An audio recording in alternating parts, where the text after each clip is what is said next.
Hi everybody. Excuse me. Hi everybody. Let's try that again. It is Rachelle Eason. I am at the Bierman Family Tennis Center, and it is Monday morning, a beautiful Monday morning on this Lakeland, Florida area that I love so much. We are at the tennis courts because I want to talk about Mother Earth and my gratitude towards Mother Earth. And since I was a wee little girl, age 4, was when I first picked up a racket, and this is one of my absolute favorite places to be and things to do in nature is actually play tennis. I love it. But anyways, let me get some of the little news things I need to do out of the way, and then we're going to talk a little bit more about that. But you can actually visit more about me and my art journaling classes at RachelleEason.com. I would love for you to like Rachelle Eason Artist on Facebook, and it's also on Instagram, Rachelle Eason Artist. It's Rachelle_artist or Eason_ and then artist. On Instagram, on Twitter, it's Rachelle Eason, and I actually have a new blog that is on Spotify and wherever else you get your blogs, and you can see that it is, or you can listen to that. It's called Rachelle Eason Blooming Artist. Things are blowing away around here, so I'm trying to hold down everything that I've got. And also, you can always email me at info@RachelleEason, but all of that is on the RachelleEason.com website. You can find all those links. Anyways, I want to talk a little bit about inspiration, and mainly inspiration for my daily living and inspiration for our art journaling that all comes from nature. And it also comes from odd little things. So let's talk about the odd little things first. Every month there are these blogs and websites and all that show crazy days of the month titles, like time to get your new toothbrush, or International Day of Ice Cream, which is one of my favorites, or International Day of Hippos, whatever it might be. I like the elephant one.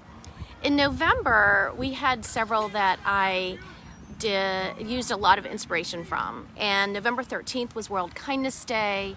And as far as kindness, it's something that has always been close to my heart. We do kindness cards. I've done kindness cards for years and years. And I explained a little bit about kindness cards in, I think, on a PDF that you can actually go to my website and download for free. And it's a gratitude PDF. Actually, it has a lot of things about gratitude on it. But kindness cards are cards that I just put some artwork on. I put a little quote, little proverb, little tidbit of gratefulness, and leave it out about town. I either leave it for somebody to find, or when I cross paths with somebody, I hand them a kindness card, and it's just a lovely way to share kindness. But anyways, it was fun that November 13th was World Kindness Day, because we actually used that as a inspiration for a art journaling activity that we did. November 15th was Clean Out Your Fridge Day. And so I'm a little late on that one. We need to go ahead and do that. But I love kind of quirky days like that, because it just puts a little bug in your ear that you need to either do something or reflect on something, and or take it to heart, like an everyday thing that you don't really pay attention to. So we're going to get to one that really made an impression this month. But November 19th was International Men's Day, and I talk about that in my Behind the Brush membership group a good bit, because I'm always about women's empowerment, and we have 2 daughters and 2 sons, and we raised them all with that same belief about equality and women empowerment.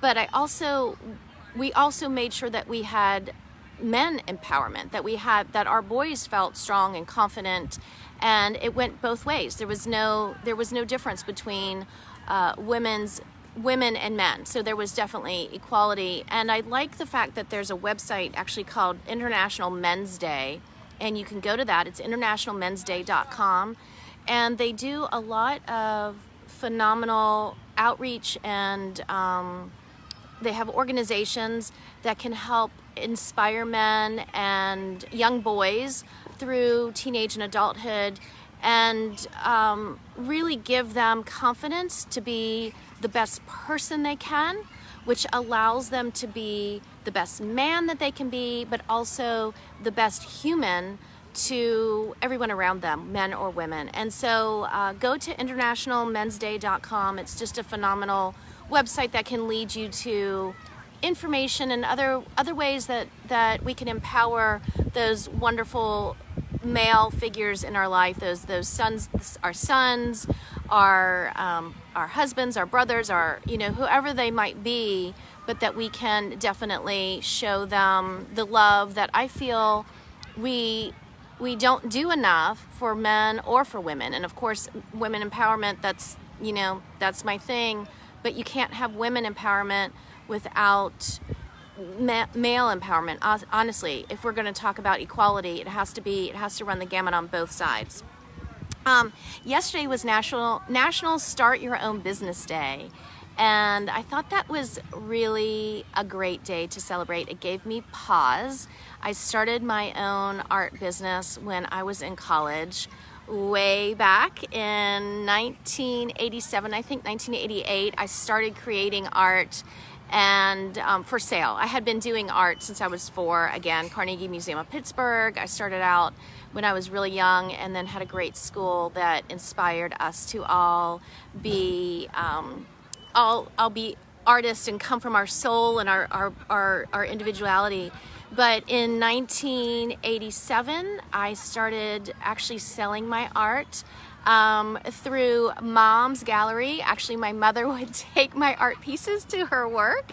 And I remember the first Christmas that I was selling art, that I made Christmas stockings and all of these different Christmas decorations, and she would send me pictures. I was in South Carolina in college, and she was in Pittsburgh, and she would send me pictures of her desk, and it was like this little shop. So she had my stockings hanging outside around the desk, and my other things on top, and she would sell them for me. And that was actually how I made it through college, besides waiting tables.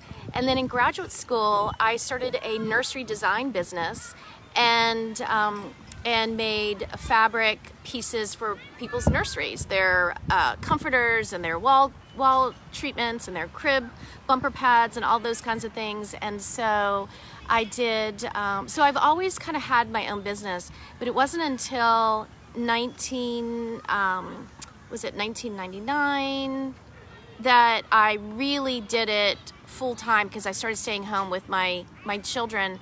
And then in 2009, I opened a retail art studio where I had pottery and ceramics and glass fusing and all of those kinds of things. And it was all inspired by the people that walked in the door, but also the land all around, because we were in the foothills of the mountains. And we had a farm. We were living on a farm at that time. We bought a farm and had horses and guinea fowl and chickens and, of course, dogs and cats and a stray fox that came by. And so all of that always inspired our art. And we did art journaling at Art Blooms, and it was very much inspired by nature. And one of the things that I absolutely loved about living on that farm and starting my business was we were also homeschooling. And so our children had this farm life, and I'm going to get to that in just a minute because it talks about nature, but also could bring that into the store where they were responsible for different zones in the store. And they all grew up having that responsibility of how we run operations in a retail store. So so that was kind of neat, but it was all really based on the fact that we had this farm, and they brought what they loved about the farm into the studio, whether it was choosing pieces for people to paint that were chickens. And yes, they chose these Bis chickens for people to paint, and I was like, what? But it was great because we were in a farming area. So having the National Day of Start Your Own Business yesterday just really gave me pause to stop and reflect back on that journey. So the other one is today. Today is the National Day of Listening. And we don't really need to be told to listen, because we are actually hearing all the time. but I think the idea of listening is very different than hearing. And a day like National Day of Listening gives me pause again to really be observant to if I am listening to people when they're talking to me, if I am just hearing them or if I'm actually giving them my full attention and responding to the way they need me to. And I have a hard time with that. A lot of times I'm really busy, and just like everybody else is really busy, and I don't take the proper time to focus. I did when my kids were little. I always made sure to focus on them, and now as an adult, or now that they're all adults, I'm so much in my own little world of trying to run a business and still run the household and be a college professor and all of those things, that I have so many hats that I find myself not listening when I need to. So I'm going to really try today. It's National Day of Listening. I'm going to really try today. But one of my favorite parts about looking at those national days is the fact that I get inspired for art journaling. And, November 18th was Use Less Stuff Day. And I always go back to the way that I teach art journaling, because I teach it through watercolors and water media. And I know there's a ton of people out there teaching it a ton of different ways, and that is phenomenal. No way is better than the other. I just am connected with the way that I teach it. Number one, because we are using less stuff, less materials. It's watercolor paints, an art journal, a pencil, and there we go, paintbrushes. Why I choose to do that is because I feel that with less stuff to maneuver around on our page, we have more opportunity to dig deep into our soul and allow what we have in there to come out. And it comes out through color, it comes out through pencil, but it doesn't have to come out through tearing paper and gluing, adding jewels and adding glitter and finding a magazine article and doing this and doing that and, putting all this collage stuff together. For me, that just clutters up my mind and it clutters up my body, and it doesn't allow my body or my soul to really express itself. So I found over the years, because I've been teaching art journaling for about 25 years, and I've done different methods, I've done different ways, but I found over the years that by going to truly just watercolor media, it declutters my soul, it declutters my body, and it invites that expression to come through. And so I really value the fact that November 18th was Use Less Stuff Day, because it made me think a lot about using less stuff in my art studio.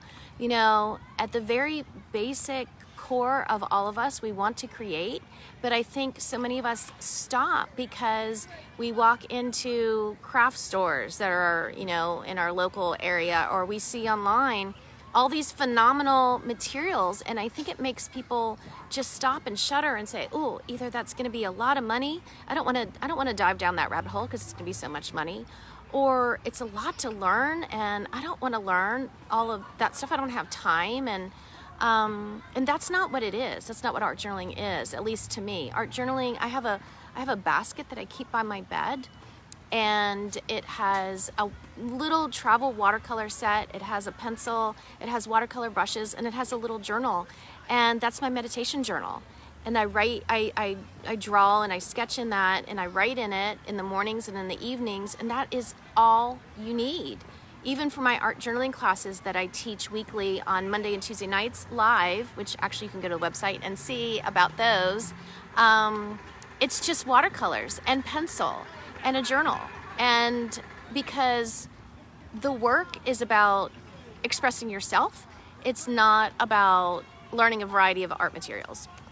So I do want to put a little plug into it, though, as I was talking about these big box stores that seem to overwhelm people with all of the possibilities, as they call it. And I think that those possibilities are actually limiting, because of what I just said, they're just overwhelming. But I do want to give a shout out to small businesses, and especially during this holiday season, it's great that we have these big box stores or these big generic stores, and yay, that's wonderful. I don't shop at them because I don't want to, because I would rather give my money to small businesses. And I just want to say that during this holiday season, if you are shopping and trying to find something special, even if these little stores don't have a website that you see something on that website that you want, just give them a call. One in particular is one of my absolute favorite galleries in Shelby, North Carolina. It's Buffalo Creek Gallery, and you can just call Buffalo Creek Gallery and somebody will answer. They will even put you on FaceTime so that they can walk you around the store and show you different things. And I would bet a lot of stores would do that. So remember to shop small. Give Buffalo Creek Gallery a call out. They have everything from pottery to fabric scarves to paintings on the wall to jewelry to candles, all kinds of wonderful stuff. I have lots of friends that have pieces in Buffalo Creek Gallery. It's in Shelby, North Carolina. Give them a call, and I'm sure, and tell them that I sent you. I'm sure they would be glad to take you on a walk through their store so that you can find the perfect gift for somebody that you love. I want to kind of segue back into something from the Use Less Stuff Day. When you use less stuff, you're also simplifying. And simplification has always come to me through children's books. When I have adult friends that want to learn something new, I tell them to go to a children's book first. I think that that is the best place to start. And one of my favorite children's books is this, and it might be backwards on your screen. I'm not sure if it's backwards or not. It looks backwards to me. But it is called Celebrating the Great Mother. It's a handbook of earth-honoring activities for parents and children. And I believe this copyright is really old. This is a book that I've used forever and ever. The copyright is 1995. But I recently looked on Amazon to get my daughter one of these books, and they still have them. So I'm so glad that they're still in publication. But I love this book because it does share ways from actually honoring the earth, going to the earth, not just hugging trees, which I love to do, but different ways that we can honor animals, different ways that we can honor the ground, different ways that we can honor all of the things that are around us that are growing, and also bring it indoors for our holidays. So, making different wreaths, making different door decorations, making different decorations for your table during the holidays, all kinds of activities in there. But it's just such a great example of why I tell people to go to children's books. Children's books are the key to so many of the things that I get inspired to teach in art journaling. Another children's book I love is Harold and the Purple Crayon, purple of course, by Crockett Johnson. That one is ages old, but the concept of drawing your day, drawing your adventure comes from Harold and the Purple Crayon. And I know there's a lot of artists out there that have been publishing different books about drawing your day and being right in the moment. And I can't help but think that Harold and his purple crayon started that trend. I love it. I love that we can as adults look at children's books and see something different in it. And then I also tell people who are learning languages, want to learn languages or want to learn about cultures, to go to the children's book. I am in the children's library section quite a lot, as well as my own library. I have an extensive library of children's book because I taught elementary school for so long, and I use those books daily. So, inspired by Use Less Stuff Day, I am also inspired by simplification. I think the two go together. And those two create my love for art journaling inspiration. That's where a lot of that comes from. So, one of the things with art journaling also, if you look around, I am, like I said, at the Bierman Family Tennis Courts in Lakeland, Florida, and it's one of my favorite places. Over there on the furthest court away from me is where I first taught my children to play tennis. They were 2, 3, 4, and how old were they? And 8, or I guess that would have been 8 for my oldest. And that's where we first started, and then played throughout, went to North Carolina, they played up there, and then came back. And my son, our third child, our first son, became this tennis aficionado and captain of his tennis team in high school, played tennis in college, and actually teaches here at these courts, works at the pro shop a little bit, and this is just one of my favorite places to be. So when I knew I wanted to broadcast live from being out in nature, this is where I thought about coming, because it's just my favorite place. And it's local. It's about 10 minutes up the road from where we live. And sometimes I sneak up here with a book and just sit.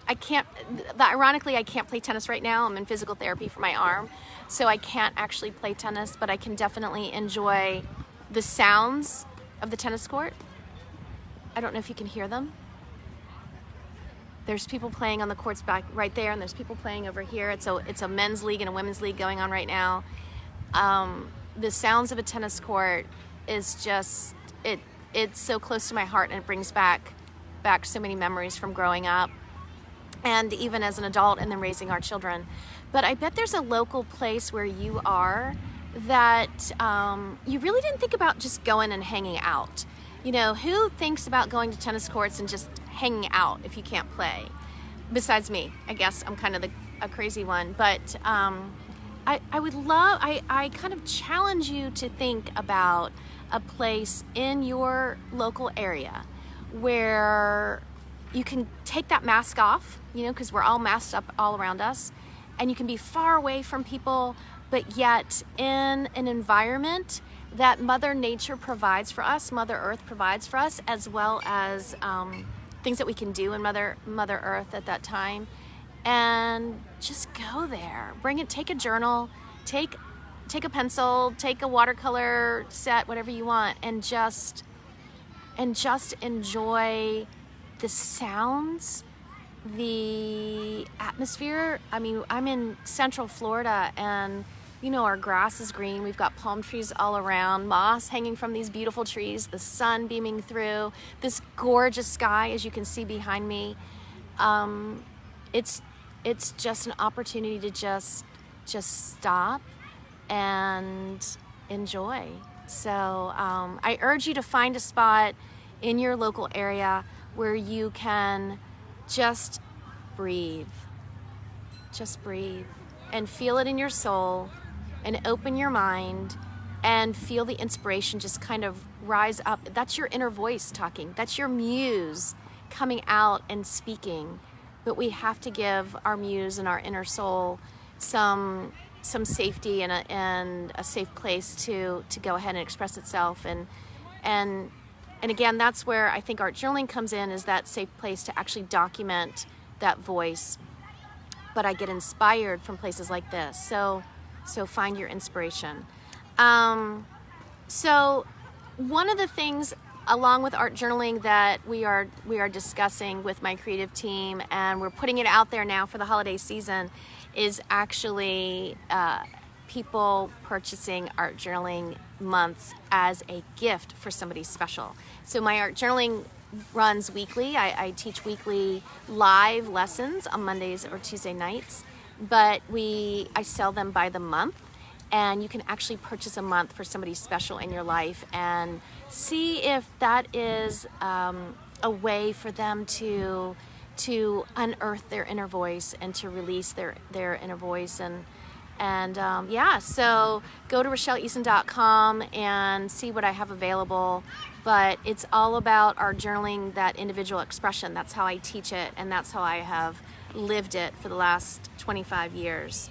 But our topic for this week is Mother Nature. I was kidding myself when I was writing my notes that my guest is actually Mother Nature. But as I look around and feel myself in the space, I feel like I am the guest to Mother Nature. And I really try to live my life in a way that I respect that I'm invited to be here. And so I am a whole believer of leave no trace. So when people go camping, you leave no trace of you being there. Well, I believe in that on a daily basis. And I know it's hard for us to live in a way that we don't live, that we can live without leaving a trace, because we have so much that we use on a daily basis. But I think the education is there, that if we learn to respect Mother Nature and honor Mother Nature, and really value our presence here, that we can do the best we can in the life that we are living to be able to honor Mother Nature. And one of my ways that I am so grateful to Mother Nature for is to be able to have this beautiful scenery around tennis courts that I absolutely love to be on. But we homeschooled our kids for 21 years, and my one statement to describe why we homeschooled is because we believe the world is our classroom and the earth is our grounding force. And thank you to Mother Nature for teaching us all of that. And in fact, when we lived in North Carolina and we had our farm, we did this one activity for a year, and it was called One Small Square. And One Small Square was actually going and finding a place in your yard, out in nature in your yard somewhere, and you marked out a square foot in all directions. So you had a square, length and width, and then you dug down 12 inches just in one spot of that square, and then you put some kind of post 12 inches above the ground in that same square area. And so you had one small square that you watched throughout a whole year.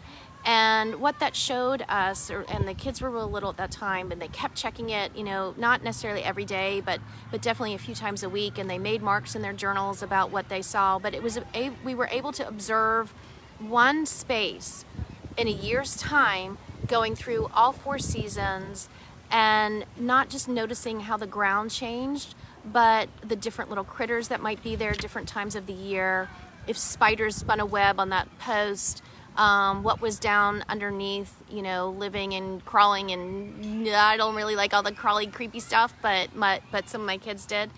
But also just, again, gave us pause to see Mother Nature in action by observing this one square and watching it evolve throughout that year. So I always recommend that activity to people, and you don't have to be a child to do that. The other thing that I love to talk about with Mother Nature is how we can be better. And I love the 4 R's of rethink, reduce, reuse, and recycle. And I find myself rethinking a lot, but I also find myself sharing with others how I rethink. In fact, I just had a conversation about paper towels, which paper towels are the end of me. I do not like using paper towels. During COVID, the beginning of COVID, we got paper towels and did all that cleaning stuff, but I hate using paper towels. I think they're wasteful. You rip off one, you use it for a minute, and then you throw it out. I much would rather use towels. And I had this conversation about wiping dirt off the floor. Why would you want to use a towel to wipe dirt off the floor and then wash it? Do you really want that in your washing machine? And I was like, yes. I mean, we are out digging in the dirt. We had a farm with horses. All of that dirt went in the washing machine. I'm a potter, and so I have all kinds of clay all over me all the time, and all of that is going in the washing machine. I rinse it off first, but that's still going in the washing machine.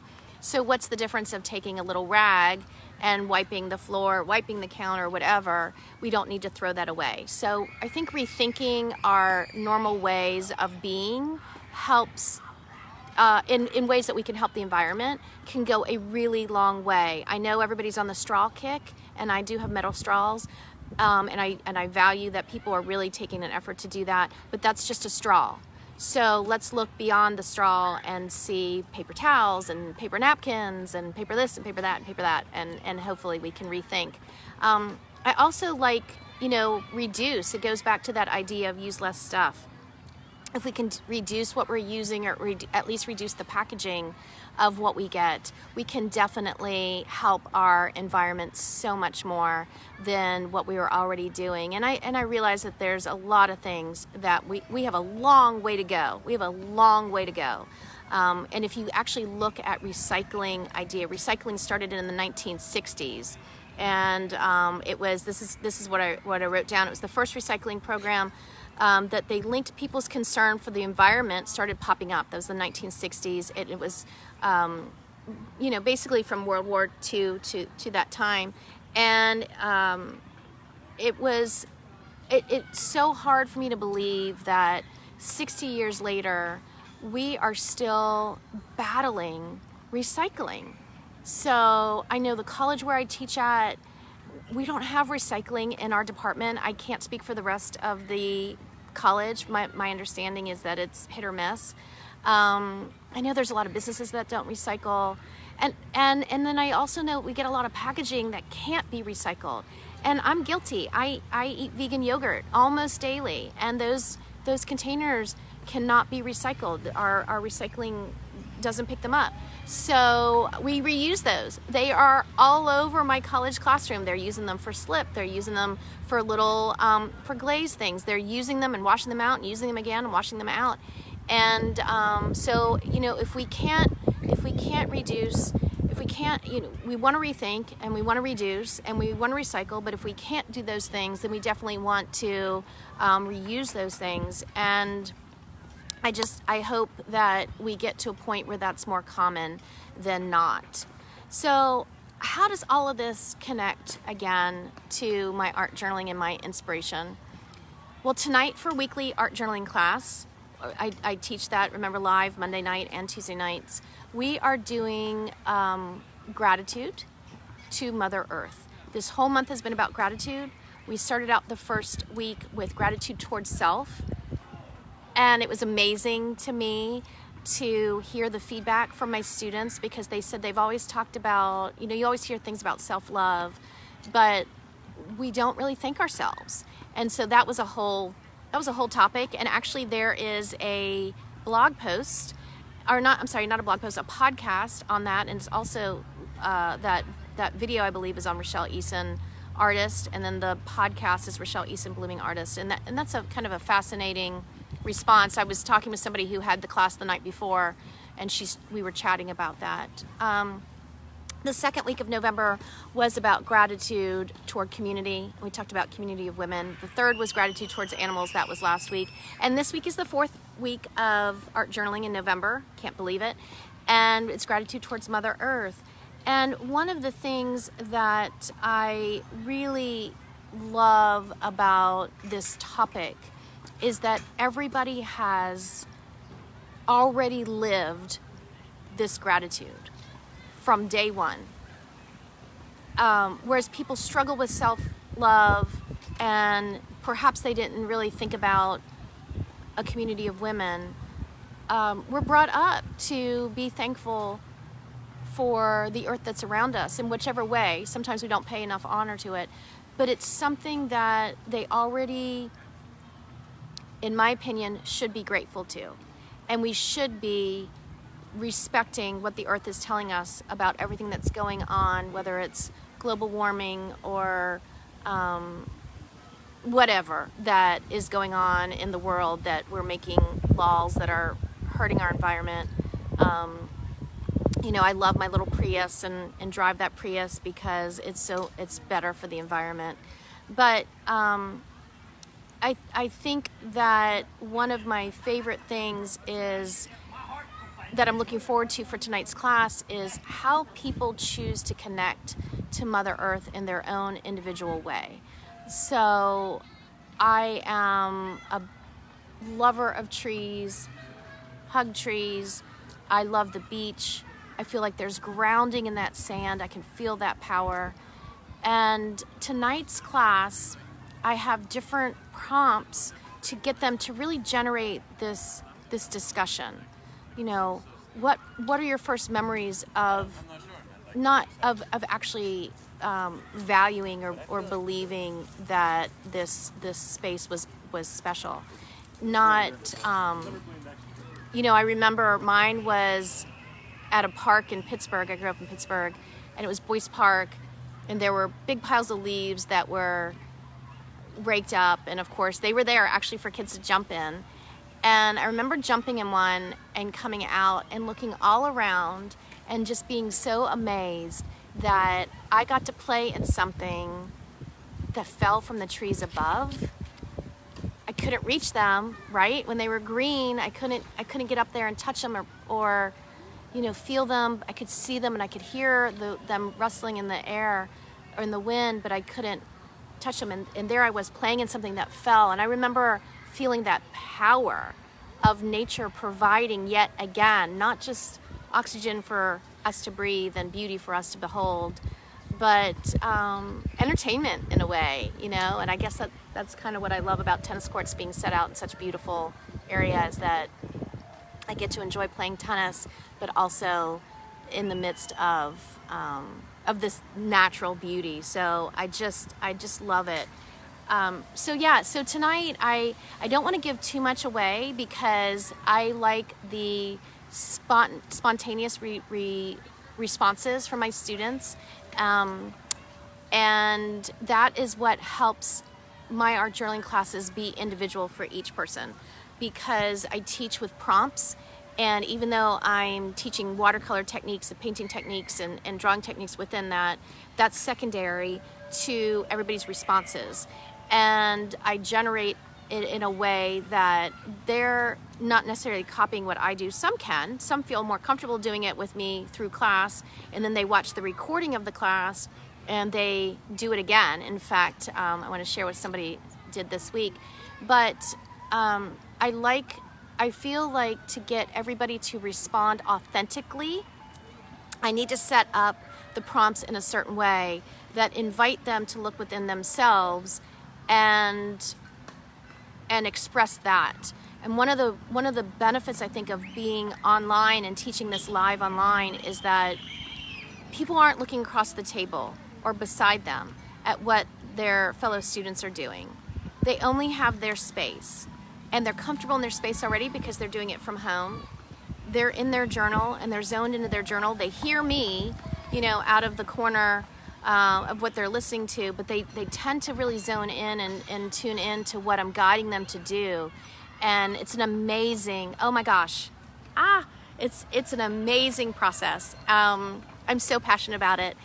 And I love it online because I have seen so much growth, even from people who've taken my class in person for the last 5 or 6 years. I see so much growth now that it is online and they're in their own space and they are depending on themselves, which, you know what? We're going back to National Day of Listening, which is today, and it just kind of clicked for me. Online, they are listening to themselves. By taking these classes online, they don't have to listen or see anybody else that's around them. Their voice is speaking and they're listening, and that's coming out in their journals. Ooh, I've got goosebumps. I'm going to share that tonight in my art journaling class, so there you go. All right, so one of the things that I wanted to share was one of my students, Gloria, and she's a fabulous friend of mine, as well as this kind of soul kindred spirit to me that I met when I was showing in Disney World a couple years ago, and we just clicked. And now she has a gallery of my art at her house. I really feel like I need to put her on my website as a place you could go see my art. But and she's in Missouri. But she also is a student of mine in art journaling, and she wrote on Facebook this past week. We did gratitude for animals, and she actually shared both of her paintings, and I mean both because she did one during class, and we did totem poles, and we talked about symbolism coming through the totem poles and these animals and how they're meaningful to us. And so everybody, of course, picked their own animals and discussed the meaning of them. And I gave them a little homework prior to this class. I gave them a link to look at that actually talks about animals and their meanings and all of that. And then we gathered together online and worked through, and they built their own totem poles.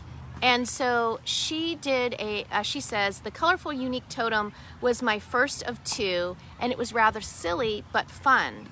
So she said, for the second one, I decided to try a more traditional totem. And as I chose my 5 animals based on their symbolism, they ended up being all birds. I love that. She said, another interesting educational lesson. And that is what I intend to do each and every week. I intend for it to be interesting, educational, inspiring, and lead you to your self-discovery of your own unique voice. And I love it. I'm so passionate, and I was so excited to see her totem poles side by side. So what she had done was did the silly one kind of when we were creating in class, which it's a 2-hour class. That class went over into, I think it was 2.5 hours. So sometimes I do keep you longer. We're online and I'm in my studio, so I don't have somebody saying you got to get out of this room like I do sometimes when I teach elsewhere. But I always record the lesson too. And then I send out the link to the recording to everybody that is in the class both Monday and Tuesday night. And so if they want to go back and redo it and take more time and ponder and reflect and be inspired in a deeper way, they can do it that way as well. And that's what she did. And she does that almost every week. And the totem, I invite you to go. I think it's actually in my Blooming Artist group, which is a private group. That group is only for people who have taken my classes in the past or who are currently taking my classes. But I will ask her if I can share that into my Rachelle Eason artist page, because it's a really great sample of going through the process of art journaling. And anyways, I loved it. So bravo, Gloria, and bravo to all of my art journaling students that are in there now. And I hope that you will come and take a month with me and see how wellness through art occurs through this process of art journaling, and the way that I teach it to really dig down and get your individual expression in your own voice to start speaking, and for you to listen. National Day of Listening, for you to listen to your own voice. So that's so important. So anyways, I just want to thank you for coming on this little outing with me today at one of my favorite places in the whole world. And I grew up with going to a lot of different tennis places, a lot of different clubs. Growing up in Pittsburgh, we played indoors for, 6 months out of the year. And at the Racket Club of Monroeville, which is no longer there, sadly. But and I played tournaments in Ohio and Pennsylvania and West Virginia and all these other places, and loved the scenery everywhere I went where there was tennis courts. So yeah, if you play tennis, go seek out tennis courts wherever. If you don't play tennis, go seek out tennis courts wherever, because they have picnic tables. You can sit there and enjoy the scene. So I thank you. I want to encourage you to embrace our earth, to respect her, to rethink and reduce and reuse and recycle whenever you can. And you can find this talk again. I will be posting it on my podcast, Rachelle Eason Blooming Artist, and it will be on Rachelle Eason Artist for a while if you want to go take a listen to it. But always go to RachelleEason.com, see what's going on with art journaling, and there's a form in there that you can fill out and to email me any questions. But there's also a download of gratitude that you can get for free. It has lots of different points about all of those things I talked about. Gratitude towards self, gratitude towards community, gratitude towards animals, and gratitude towards earth. And I wish you all a phenomenal day of listening to everybody around you, but also listening to yourself and your heart. Have a great one. Thanks.